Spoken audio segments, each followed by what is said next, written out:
Chegou a hora de recebermos os doutores. Quantas vezes é que já se sentou no seu sofá para assistir aos doutores e pensou: ai, era tão bom que falassem daquilo, mas porquê é que não falam disto?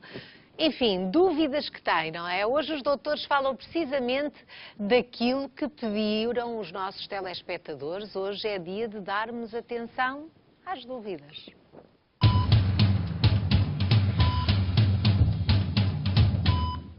Um grande aplauso, estão a chegar os doutores do Boa Tarde.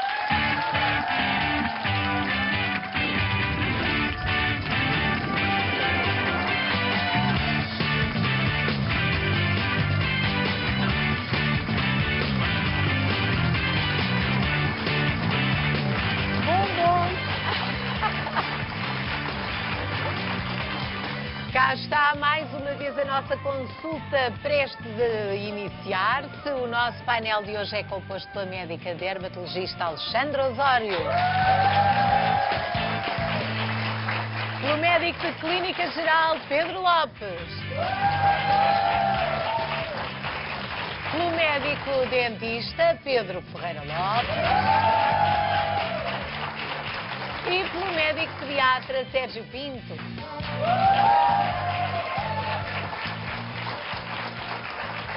Tantas dúvidas que continua a haver, os nossos doutores tiram muitas dúvidas, mas há sempre novidades. Vamos começar o nosso programa com uma dúvida que chegou para a nossa médica dermatologista, a doutora Alexandra.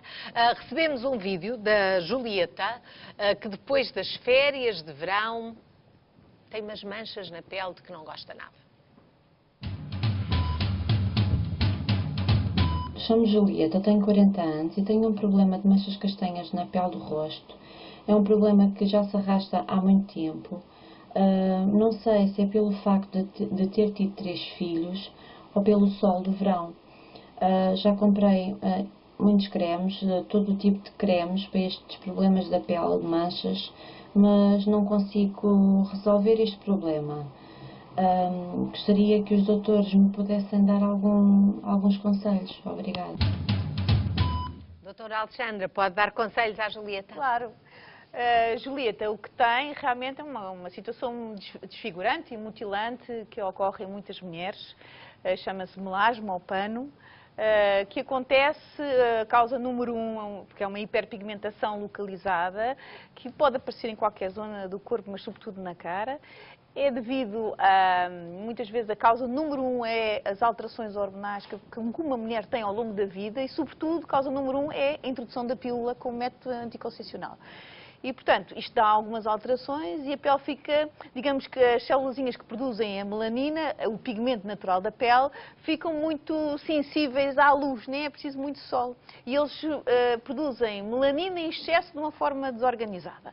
E, de facto, esta situação é muito recorrente na consulta e aquilo que a Julieta falou, que pôs muitos cremes e que várias marcas e que não consegue resolver, acontece muitas vezes isto na consulta. O tratamento desta situação baseia-se não só, uma dica muito importante é que a Julieta continua, ou qualquer uma doente que tenha esta situação na cara, deve usar um creme despigmentante, agora há sérums. Não há contraindicações para esses produtos. Aliás, deve ir à farmácia. Podem aconselhar perfeitamente, durante um mês usar o sérum, o creme despigmentante, o protetor solar mais alto que haja no mercado, renová-lo várias vezes e ao final do mês, se a manchinha continua lá, deve vir ao dermatologista, porque de facto o diagnóstico é muito importante. A mancha pode ter vários níveis. Quando ela aparece, está logo ali no nível superficial e com o passar do tempo, e se as pessoas não tratam logo uma manchinha, mesmo que seja pequena, ela fica mais escura e mais profunda. E, portanto, vai precisar de mais tratamentos. Por isso que eu digo, pode começar um mês com estes tratamentos, usar o protetor solar várias vezes e depois ir ao dermatologista, porque há outros tratamentos à disposição que conseguem controlar esta doença, que é uma doença de controle. Quais são os tratamentos? Apareceu recentemente, em julho, um peeling super potente que está associado à utilização de uma máscara ao domicílio. É um peeling que tem que ser administrado administrado por um médico, dermatologista, ou que tenha formação na parte da dermatologia, e que a pessoa faz aquele peeling, recupera ao final de 2 ou 3 dias, tem que fazer os cremes que leva no kit e que tem resultados fantásticos. É uma novidade deste ano, do verão, porque muitas vezes aparecem estas manchas e houve realmente um esforço científico para lançar este novo tratamento. Mas também há outros tratamentos associados que se podem combinar, nomeadamente uma coisa nova chama-se fototerapia, com a utilização de cremes despigmentantes e sérum despigmentantes, que nós aplicamos dentro da pele e que vai controlar esta mancha. É um tratamento que pode ser feito agora, logo no início, agora com a Julieta, ao final do mês de tratamento, e consegue-se manter o resultado da mancha não aparecer. E acho, o laser também, e outros tratamentos como máscaras despigmentantes, que toda a gente já usava até agora. Mas, de facto, a grande dica para a Julieta é: há tratamento, não há cura e fez muito bem usar estes cremes. Agora, se a manchinha não desaparece completamente, é preciso uma coisinha mais forte. Mas de qualquer modo é possível haver essa transformação. Nós temos uma imagem, não sei se quer comentá-la, porque há uma situação antes e depois de um tratamento. Acha que estamos a falar desta situação ou não? É uma situação, sim. Nós temos uma hiperpigmentação, não se vê muito bem o melasma, vê-se mais os lêntigos. Não sei se vão mostrar a outra fotografia que eu quis mostrar. E depois no pós. Aqui temos uma cara. Isto é mais ou menos demonstrar qual é o resultado do peeling que podemos ter. Há como se estamos a limpar a casa por dentro, por baixo da pele e por cima da pele. Porque esta pele, portanto, quando fala em peeling, estamos a falar de uma renovação da pele. Renovação. Tira-se a capa superior, mas nós temos que controlar as células que estão um bocadinho maluquinhas lá em baixo a produzir pigmento quando não é necessário, não é? Há uma estimulação. É como dar um Portanto, são boas notícias para a Julieta. São boas e aquilo que ela diz sobre a gravidez, de ter os filhos, provavelmente pode ter sido pode ter sido uma dessas... Muitas vezes, e há alterações hormonais que vai estimular a produção deste. Muitas vezes a primeiro episódio é realmente durante a gravidez e que se prolonga e agrava-se no pós-parto, porque há aquelas alterações todas hormonais e há também na menopausa. Na menopausa também pode aparecer, mas é menos forte. Apesar de haver grandes alterações hormonais na menopausa, o melasma não aparece tanto aí. Muito bem, então estamos a tirar dúvidas aos nossos telespectadores, àqueles que têm entrado em contacto connosco, e vamos continuar. Só quero agora lembrar aqueles espectadores que estão connosco ou informar aqueles que acabaram de chegar que hoje, como habitualmente, se está com curiosidade, vamos ter um cartão de sonho. Vamos entregar um cartão de sonho a alguém, pode ser para si, mas obviamente que isso só acontece se fizer por isso, marcando o número para fazer a sua inscrição, é o 760 20 60 20. Hoje o valor do prémio do dia está em 1000 euros e além destes 1000 ainda tem a possibilidade de ganhar mais, tem ainda o jackpot com 33.500 euros. Ao todo, falo de 34.500 euros, uma quantia belíssima, que imagino possa ser muito tentadora para fazer muitos planos, para conseguir concretizar planos que até pode começar a fazer agora mesmo. É uma questão de ter hoje a sorte de ser a pessoa que vai ganhar o cartão de sonho e realmente habilita-se a tudo isto ligando o número de telefone. Pode ligar mais do que uma vez para aumentar as suas probabilidades de ser a pessoa selecionada e no final do programa é a altura de descobrir se é hoje ou não a sua vez.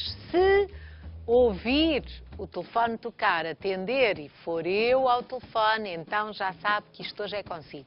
1000 euros para começar e depois habilita-se ao resto. Habilita-se com 4 palpites de 0 a 9, escolha já para não perder tempo, de 0 a 9 escolha 4 para ver se os seus palpites são os mesmos do código do cartão. 4 algarismos de 0 a 9, faça a sua escolha, peça à sua neta, ao seu neto, ao seu filho, ao seu marido para lhe dar uma ajudinha, ou então a todos os elementos de casa fazem um sorteio e escolhem os números, como entender.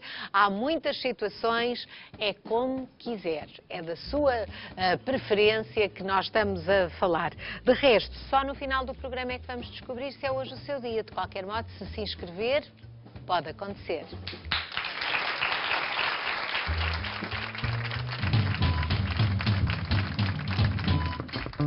Sabia que os brinquedos dos seus filhos podem ter prazo de validade? Saiba tudo já a seguir. Hoje os doutores falam de assuntos que foram sugeridos pelos nossos telespectadores. Agora há tempo para uma dúvida que nos chegou por e-mail, vinda da Cláudia Lopes. A Cláudia está preocupada com o hálito. Uma preocupação, com certeza, diz respeito a muita gente. Hálito que ela tem de manhã e à tarde. Diz que acredita que sofre de halitose, mas pede uma explicação sobre este problema. Dr. Pedro Ferreira Lopes pode ajudar a Cláudia e, se calhar, muito mais gente que está a ver-nos. Claro que sim. O que acontece é que as pessoas têm que perceber que a halitose matinal, que é acordar com mau hálito, é perfeitamente normal acontecer. Tem a ver com a redução do fluxo salivar, tem a ver com, ao haver essa redução, a própria saliva que faz um efeito de autolimpeza da boca deixa de o fazer e, devido a uma descamação normal da mucosa, portanto, as bactérias alimentam-se dessa descamação, produzem portanto, uma substância que se chama os compostos sulfurados voláteis, que dá essa halitose. Isso é natural? Natural. O que não é natural é, depois da toma do pequeno almoço e de lavar os dentes, continuar com a halitose. Isso sim considera-se uma halitose dita patológica, não fisiológica. Mais de 90% das causas da halitose têm a ver com problemas orais. Problemas dentários, problemas do ligamento dos dentes, que é a periodontite, no fundo, que faz com que as pessoas muitas vezes associam a halitose a problemas não orais, quando na realidade são da cavidade oral. As pessoas têm muita mania de dizer deve ser do estômago, e na realidade é cerca de 1% dos casos tem a ver com o estômago, portanto é muito reduzido. No entanto, é capaz de ser das coisas que as pessoas mais indicam quando vão, por exemplo, à minha consulta. Eu estou com mau hálito, mas eu penso que deve ser algum problema de estômago. E na realidade, em grande parte das vezes... E também porque muita gente, se calhar, acha que está a fazer uma higiene correta sem estar, ou até nem se lembra de que pode ser esse problema. É, porque o que acontece é, muitas vezes as pessoas têm cáries, têm tártaro. Uma cárie é o suficiente para provocar mau hálito. Exatamente. Uma cárie, no fundo, tem algo que está putrefacto na boca, não é? E isso provoca mau hálito, como é óbvio. O problema periodontal, que é o problema do ligamento do dente, temos uma perda de inserção óssea. Tem uma bolsa, essa bolsa está contaminada com bactérias. Obviamente que isso vai provocar mau hálito. A língua também acumula detritos alimentares. Deve ser higienizada, escovada com a escova de dentes ou com raspador lingual. Isso é há agora essa possibilidade. Há muita gente que fica muito espantada porque até há escovas que já trazem uma configuração de modo a lavar-se a língua e há pessoas que acham isso um perfeito disparate e dispensável. Mas não é. A língua, devido à sua anatomia, tem reentrâncias que provocam a acumulação de detritos. Toda a vida ouvimos falar na lavagem dos dentes, afinal era da lavagem dos dentes e da língua. E da língua, é fundamental.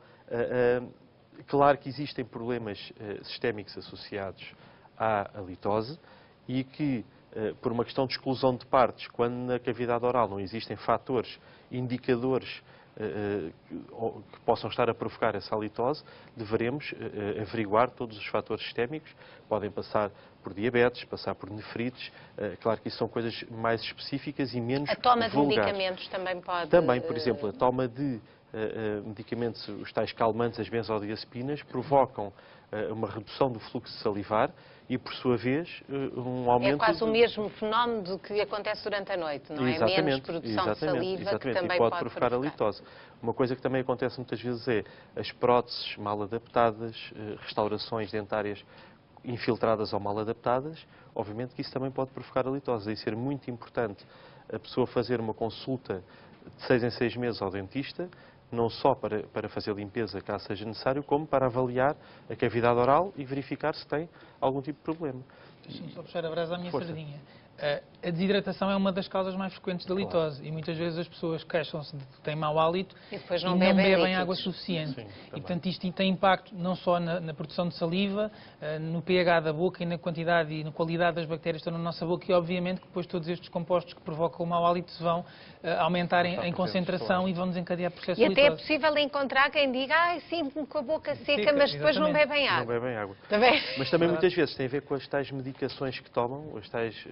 Que provoca mais essa Exatamente, sensação. exatamente. De qualquer modo, já falámos aqui muitas vezes, beber água é sempre bom. Doutor Sérgio, mais uma colherada. As crianças também têm mau hálito. Além destas causas orais, que são muito frequentes também na idade pediátrica, há crianças com dentes cariados, com má higiene oral. Também as infecções respiratórias altas também muitas vezes se associam a um hálito também não muito agradável nestas idades. Portanto, uma chamada de atenção, se for esse o caso, o melhor é desconfiar. Bom, dicas de vários especialistas, eu acho que a Cláudia ficou esclarecida, tal como muitos outros espectadores que estão a acompanhar a nossa emissão.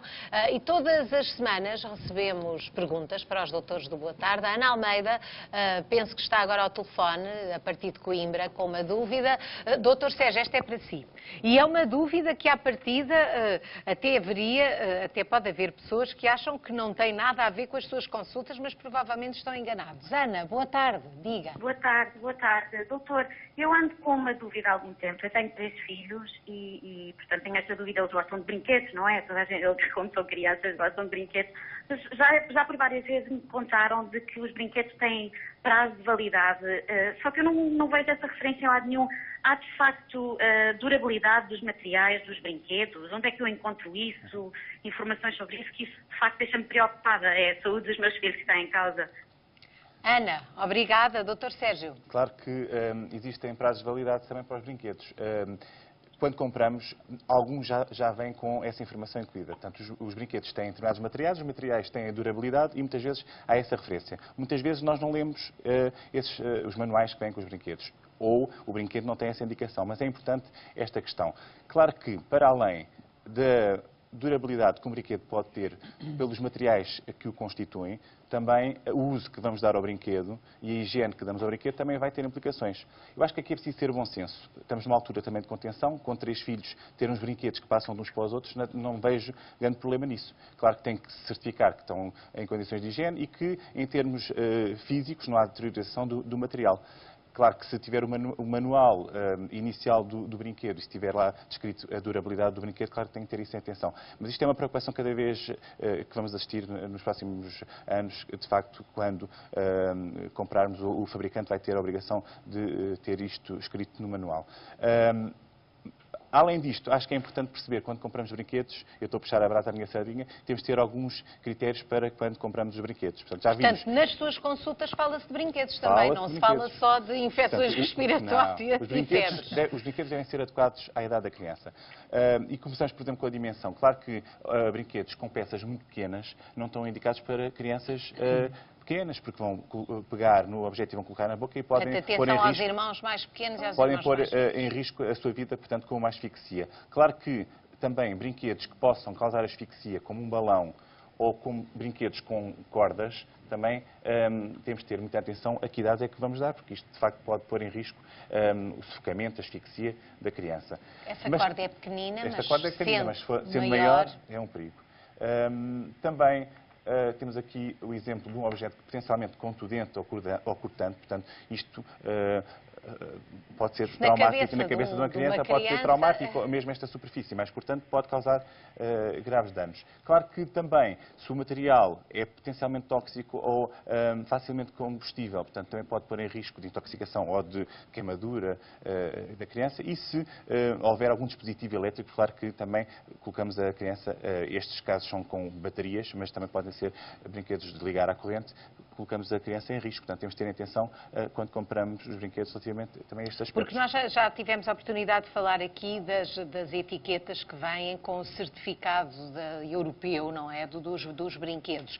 Mas há a questão das tintas, que é a partir de um brinquedo que tenha esse selo de garantia, essa tinta não terá inconvenientes. Se for um brinquedo que com o uso começa a perceber-se que está a desgastar a tinta, o melhor é não arriscar. Está a lascar, isso é não usar o brinquedo. Posso só fazer uma pergunta? E acho que é uma coisa muito na ordem do dia que tem a ver com os elásticos, aqueles elásticos das pulseiras, porque de facto os materiais que compõem estes brinquedos muitas vezes também não é conhecido o seu efeito e os fetalatos que aquele plástico dos elásticos liberta parece ter demonstrado de facto que é tóxico. Tenho sido bombardeado por pais e amigos e afins com perguntas sobre estes elásticos. A moda dos elásticos já acabou, meus filhos já acabaram com isso lá em casa e os amigos também. Mas é uma moda que ainda está a decorrer. Mas, de facto, lá está, de vez em quando, nem sequer pensamos que possa haver algum problema, porque, a partir desses elásticos, são brinquedo, mas são um bocadinho fora da categoria de brinquedo, não é? Portanto, não se pensa nisso. De ser potencialmente tóxico, mas também em termos ambientais, não é? Portanto, o plástico é difícil de degradar, aquilo também não é muito saudável em termos ecológicos. Olha, brinquedinhos de pano e de madeira, também com aquelas devidas ressalvas, porque um brinquedo de madeira também na cabeça de uma criança. Enfim, é o bom senso, é importante, é sempre importante pensar como a Ana, pensar, refletir sobre se haverá algum perigo e questionar sobre isso já é um bom princípio. Entretanto, há mais dúvidas que os doutores vão responder ao longo desta consulta, desta segunda-feira. Volto a lembrar que o cartão de sonho, não se esqueça, está com 34.500 euros esta tarde, 1.000 euros, é o valor do prémio do dia, para quem for a pessoa selecionada. Não precisa de responder a nada, só tem de atender o telefone e receber os 1.000 euros sem qualquer obrigação de pagar imposto sobre esta quantia. E ainda pode juntar a estes 1.000 o jackpot. O jackpot hoje está mesmo bom. São 33.500 euros. Não há maneira de sair o jackpot. Vamos lá ver se é hoje. Vamos ver se hoje alguém recebe os 34.500 euros e que isso aconteça. Já sabe o que tem de fazer, tem de ligar e depois não se esqueça que se for a pessoa selecionada não fica pelos 1.000 euros. Para ganhar o jackpot, tem que me dar os 4 palpites, 4 escolhas de 0 a 9 para ver se os números que escolhe coincidem com os números do código do cartão. Se isso acontecer, 34.500 euros ninguém os tira para fazer aquilo que lhe apetecer. Já sabe que pode usar o cartão com tudo aquilo que ganhar, como qualquer cartão multibanco. Utiliza-o para pagar todo o tipo de despesas em qualquer estabelecimento, desde que seja a partir de um terminal multibanco. Não pode levantar dinheiro, não pode fazer transferências de dinheiro, mas pode poupar todo o seu dinheirinho e da sua família com 34.500 euros, dá para tanta coisa. Fica a pensar nisso e se achar que é possível, marque. Pode marcar mais do que uma vez.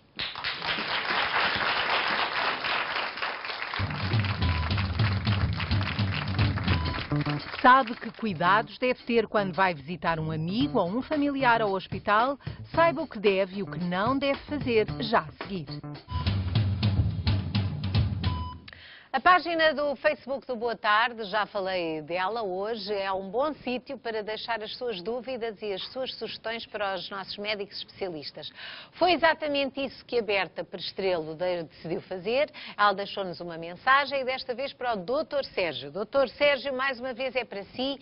Ela diz que quer colocar a filha, que tem 1 ano, na natação, mas quer perceber que cuidados é que deve ter antes de decidir pô-la numa piscina. Tem conselhos para ela? Sim, portanto, isto é uma questão muito frequente nas minhas consultas e as opiniões não são unânimes. De qualquer forma, penso que a partir dos 6 meses a criança pode frequentar aulas de adaptação ao meio aquático. Claro que temos de ter bom senso. Por um lado, temos que confiar na água da piscina, em termos químicos e bacteriológicos, e há análises que são feitas e a instituição é obrigada a ter essas análises com santos parâmetros de higiene sanitária adequados. Portanto, ninguém deve levar a mal se uma mãe ou um pai pedir, olha, quer saber, Exatamente. tem algum documento com a qualidade da água. A qualidade da água tem que ser garantida, por um lado, e depois uma temperatura também adequada à criança. Há estudos que demonstram temperaturas entre os 28 e os 30 graus centígrados. Isto é o que é habitual. Portanto, ter confiança na água da piscina. Por outro lado, temos de perceber que vantagens e desvantagens é que podem existir. Em termos de vantagens, habituar uma criança precocemente ao meio aquático tem todas as vantagens. Por outro lado, também do ponto de vista de desenvolvimento psicomotor e exercício físico, o meio aquático é ótimo. Por outro lado, é um meio muito prazeroso para a criança. A criança habitualmente gosta de estar no meio aquático. E por outro lado, ainda tem a vantagem de, pelo menos meia hora, 1 hora, numa fase muito inicial, os pais despenderem esse tempo para estarem com a criança, porque têm que Olha, os são acompanhar. obrigados, têm mesmo de acompanhar, não é? Já não podem, podem entregá-los a outros. Isto é só vantagens. Claro que depois existem algumas desvantagens. Se a criança, vamos expor a criança a um ambiente potencialmente mais associado a infecções, nomeadamente as infecções respiratórias, as infecções cutâneas, e se a criança tem tendência para ter alguns problemas cutâneos, a eczema também pode estar mais sujeita a algum agravamento tomar nesse esta aspecto. decisão sem consultar o pediatra? Sim, devem falar com o pediatra e depois devem tentar perceber se de facto a criança está bem adaptada e não há complicações, portanto a criança pode continuar a fazer as aulas de adaptação ao meio aquático. Se há algum problema, ainda podemos fazer algumas tentativas de, se tem otites, usar uns tampões, se agrava o eczema, há técnicas que se podem usar, nomeadamente alguns cremes barreira que se podem usar antes de entrada para a piscina, mas existem, claro, crianças que não podem fazê-lo porque têm situações de doença que impossibilitam. Mas no caso da Berta, ela está a falar de uma criança de 12 um meses, ano, portanto... é uma experiência muito saudável. E ela também tinha uma dúvida, será que eu tenho de dar alguma vacina especial deve, contra as bactérias das piscinas? Deve cumprir o Plano Nacional de Vacinação, portanto, que é um plano muito equilibrado, e se o pediatra ou o médico assistente aconselhar, existem vacinas extrapolarizadas, pode fazer, mas não há nenhuma vacina obrigatória para ir para a piscina. E bebés felizes dentro d'água são bebés felizes, não é? Exatamente. Para E pais outras felizes situações. E mães felizes também. Portanto, a Berta acho que ficou aqui esclarecida. Esta tarde temos mais um telefonema, desta vez de Lisboa. É o da Anabela, ela também entrou em contacto connosco e desta vez a Anabela gostava de tentar perceber os motivos que levam algumas auxiliares dos hospitais a repreenderem-na de cada vez que faz uma visita no internamento. Anabela, boa tarde. O que é que lhe dizem quando faz essas visitas? Olá, boa tarde. Então é o seguinte, sempre que eu quero visitar alguém que está internado num hospital, as senhoras de serviço nunca me deixam sentar na cama do doente ou pousar a mala em algum sítio. Também não posso levar nada para o doente comer. E eu gostaria de saber porquê, porque de facto nunca me explicaram o motivo. E essas suas tentativas de levar algum miminho para alguém comer é para bem. É claro, para deixar mais confortado o doente. Claro, a minha intenção é realmente para a pessoa que está doente se sentir um bocadinho melhor. Tentar ajudar, não é? Exatamente. Anabela, obrigada. Eu acho que é muito pertinente a sua intervenção. Doutor Pedro, é pertinente porque visitas em hospitais há todos os dias e se calhar não nos portamos da melhor maneira. A circulação de pessoas nos hospitais é de facto uma coisa que muitas vezes nós não temos a noção. E esta é uma questão de extraordinária pertinência porque as infecções hospitalares são algo de muito prevalente e de muito preocupante, porque são muito difíceis de controlar. Então, se calhar vamos fazer uma visita? Vamos fazer uma visita a uma doente que temos aqui Eu deitada. vou fazer uma visita agora ao hospital, deixa cá ver. Ai, a doutora Alexandra teve uma macacua. E ficou agora aqui. Bom, eu chego, não é? Em cumprimentos. Digo, olá, boa tarde, não há beijinhos? Depende da situação clínica, obviamente, que estamos a falar. Quando nós temos alguém que está em ambiente de internamento, temos que ter a noção de que a pessoa que está doente tem o seu sistema imunitário debilitado, comprometido e, portanto, tudo o que nós trazemos do exterior é potencialmente agressor para a pessoa que está deitada numa cama de hospital e que está em situação de convalescença e o seu sistema imunitário, obviamente, que está debilitado. Da mesma forma, a quantidade de agentes que estão dispersos no meio hospitalar, seja na cama, nos lençóis, nas almofadas, nas mesas de apoio, nas mesas de cabeceira, são tudo agentes que podem contaminar as coisas que nós levamos e nós servimos de veículos para... Então, mas pode vir aqui para junto do doente, que eu, entretanto, vou pousar aqui a minha malinha, aqui aos pés da cama. Esse é o primeiro gesto que nós devemos, de facto... Nem aos pés da cama? Nem aos pés da cama, porque essa mala provavelmente já pousou em vários sítios e vai estar a contaminar a cama do doente, que pode, lá está, como eu dizia, ter o seu sistema imunitário debilitado e estar mais suscetível à agressão que esses agentes possam trazer. Portanto, sabe-se lá onde é que esta mala pode ter andado, não Exatamente. é? Num transporte público, num sítio qualquer, num banco de jardim, e depois a pessoa acha que está tudo limpinho. No chão do carro, por exemplo. Exatamente. Então é melhor tirar a malinha. Da mesma forma que a cama estará contaminada por outros agentes que vão conspurcar a mala e, portanto, a mala depois vai servir de veículo para o ambiente exterior. As bactérias que estão presentes num hospital e os vírus e os fungos são completamente diferentes daqueles que estão presentes em nossas casas, no nosso carro, no nosso local de trabalho. São, por princípio, também agentes mais resistentes aos próprios armas terapêuticas que temos para combater. E às vezes com situações complicadíssimas, já falámos daqui das infecções generalizadas, das sepsis, com bactérias daquelas multiresistentes aos antibióticos e, de facto, o ambiente hospitalar não é como outro sítio qualquer. Exatamente, e, portanto, essas restrições que estão a colocar à nossa espectadora são restrições com o objetivo de proteger a nossa doente, com o objetivo de a proteger a ela própria e, sobretudo, proteger os profissionais de saúde também, os profissionais e as pessoas que estão cá fora e com as quais essa pessoa vai contactar quando sair do hospital. Outros aspectos que são importantes e quando olhamos para um quarto de hospital, que às vezes não nos lembramos. Temos aqui, por exemplo, um suporte de soro.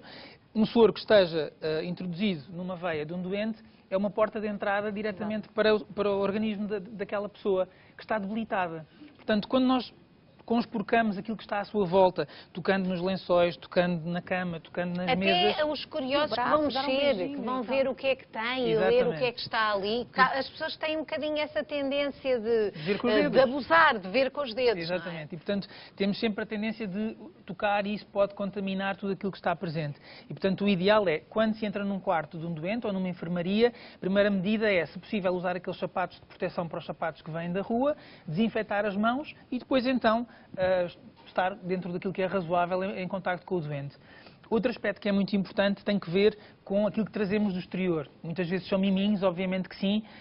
Os alimentos são os miminhos mais frequentes, temos ali o exemplo das flores também, mas de facto nós não sabemos se a pessoa que está deitada tem alguma restrição alimentar que foi colocada pelo médico que está a acompanhar a situação e, portanto, podemos estar de alguma forma a contribuir para que a situação não evolua da melhor forma. E tantas vezes que as pessoas realmente, como a Anabela dizia, que para confortar o doente, e muitas vezes os doentes insistem muito com os familiares, com os amigos, traz-me isto, e esta comida não sabe a nada, e tem indicações de não comer nada com sal nem com açúcar, mas insistem, traz-me só um bocadinho, é só um bocadinho que ninguém vê. Portanto, há essas coisas que são mesmo para erradicar, para acabar com elas. O ideal é perguntar ao enfermeiro responsável, ao médico responsável, se pode de facto levar aquele... Quando é não, é não. Quando é não, eu acho que é para cumprir e não levar, obviamente. As pessoas, por exemplo, numa pessoa que tenha uma patologia respiratória, num ambiente que é fechado, podem libertar agentes que são provocar alguma irritação da árvore respiratória e contribuir para uma deterioração do quadro clínico. Portanto, também não é algo que deva fazer parte dos acessórios que os visitantes levam para dentro do hospital. Um outro aspecto que é muito importante tem que ver com urinóis, arrastadeiras e afins que normalmente também estão presentes. Muitas vezes as visitas têm tendência de ser facilitadores daquilo que é a rotina do auxiliar do hospital. E não devem, de facto, fazê-lo, porque são resíduos contaminados, que têm sítios próprios para ser tratados e, portanto, toda a manipulação que é feita desses resíduos deve ser feita por profissionais treinados, habilitados. Ainda em relação aos profissionais, um outro aspecto que é muito importante, e há vários estudos que mostram que os profissionais de saúde são muitas vezes os principais veículos de transmissão de alguns agentes, porque vemos um doente, se não houver o desinfetante à mão, vamos ver outro doente. Qualquer. Exatamente. Mesmo os estetoscópios que temos ali, auscultamos um doente e podemos não o desinfetar antes de ir auscultar o próximo doente e, portanto, estamos a ser um veículo facilitador da transmissão de determinados agentes que são, por princípio, mais resistentes aos antibióticos que temos como ferramenta para depois os tratar e daí a elevadíssima prevalência de infecções hospitalares que são muitas vezes difíceis de controlar e que em muitos casos têm um desfecho pouco simpático e mesmo fatal. E por essa razão é tão importante o cumprimento estrito das medidas que são definidas pela unidade de saúde, quer pelos visitantes, quer pelos doentes, quer pelos próprios profissionais dessa unidade de saúde. É uma medida que é fundamental. Então, da próxima vez que for fazer uma visita a alguém, seja em que estabelecimento hospitalar for, o melhor é lembrar-se destas palavras, porque se lhe derem indicações é para cumprir. Uma salva de palmas. Obrigada. Vamos retomar a consulta na nossa bancada. Eu, entretanto, vim dar um passeio para fazer uma visita ao hospital, mas tenho que estar com a mala. Tenho que estar com a mala, não posso pousá-la em lado nenhum, muito menos na cama do doente ou na mesinha de cabeceira, nada disso. É melhor pendurá-la na cadeira, que assim não toca em nada, basicamente. Faço mais uma pausa aqui na nossa consulta para levantar uma questão a quem está aí desse lado. Não sei se sabe quanto é que hoje temos no cartão de sonho. Sabem? No total, estamos a falar de 34.500 euros. O valor do prémio do dia é de 1.000 e ainda temos 33.500 acumulados no jackpot que não tenha saído. Pode inscrever-se através do número de telefone habitual, o 760 20 60 20. Saiba que a chamada tem um custo, cada chamada que faz tem um custo de 60 cêntimos mais IVA. O melhor é fazer as suas contas, ver quantas vezes é que quer ligar, quantas vezes é que pode ligar. Habilite-se realmente ao valor apenas ligando o 760 20 60 20. Não há outra forma e esteja com atenção ao seu telefone. Há muita gente ou há gente que tem a tentação de ir fazer qualquer coisa, de se esquecer que ligou e depois perde a possibilidade de dar os palpites e ganhar o cartão de sonho. Portanto, se o telefone tocar e for para si e não atender, perde o cartão de sonho. Portanto, se marca é porque quer ganhar o cartão, portanto, faça por isso. Esteja com atenção. Boa sorte.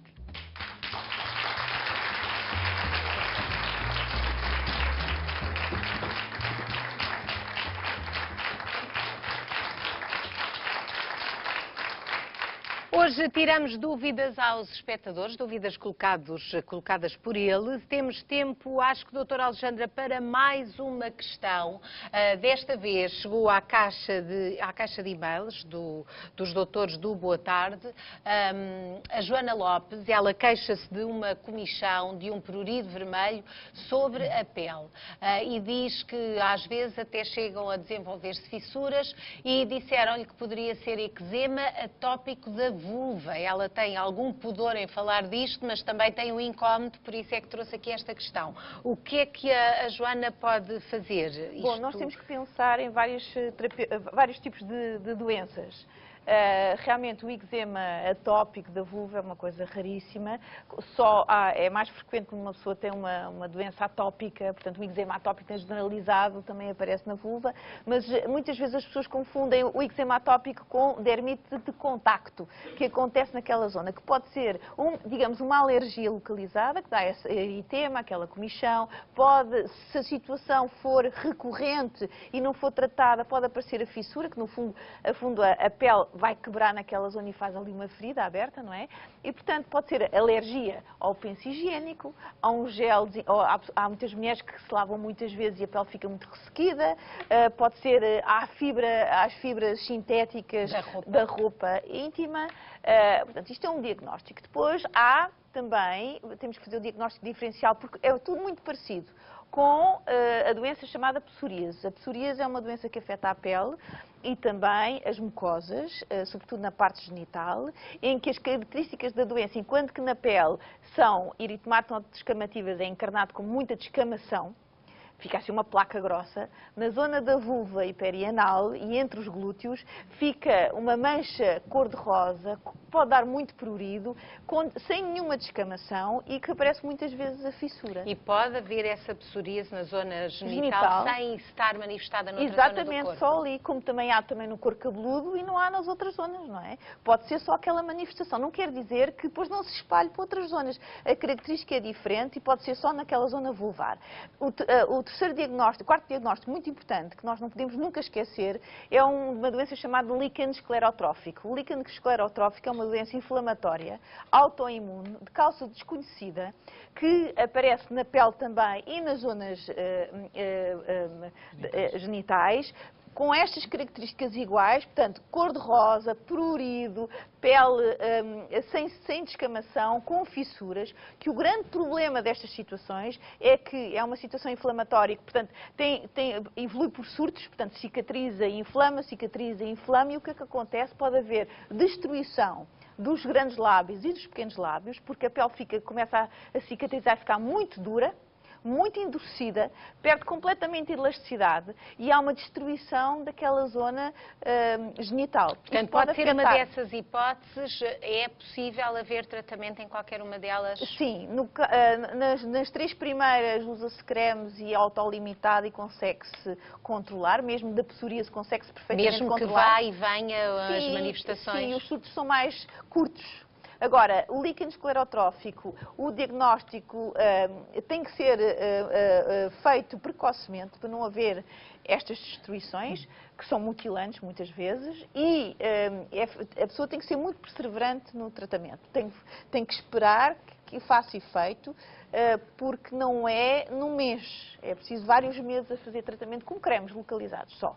E consegue-se contribuir para que a pessoa não esteja mutilada e que não haja destruição do Bem, esperemos que a Joana tenha uma situação menos complicada do que essa. Ficámos também a saber deste problema, tantas situações relativas à saúde que os doutores trazem aqui, que abordam aqui no Boa Tarde, para pequenos e grandes, para miúdos e graúdos, como costumamos dizer, para mulheres, para homens. Temos tido aqui realmente muitos esclarecimentos e muitas destas questões são os nossos telespectadores que as colocam, que têm vontade de ficar esclarecidos. Portanto, continue então a enviar as suas dúvidas para os doutores, @sic.pt, ou as suas sugestões, e aproveite para gravar um vídeo com a sua pergunta, com a sua dúvida.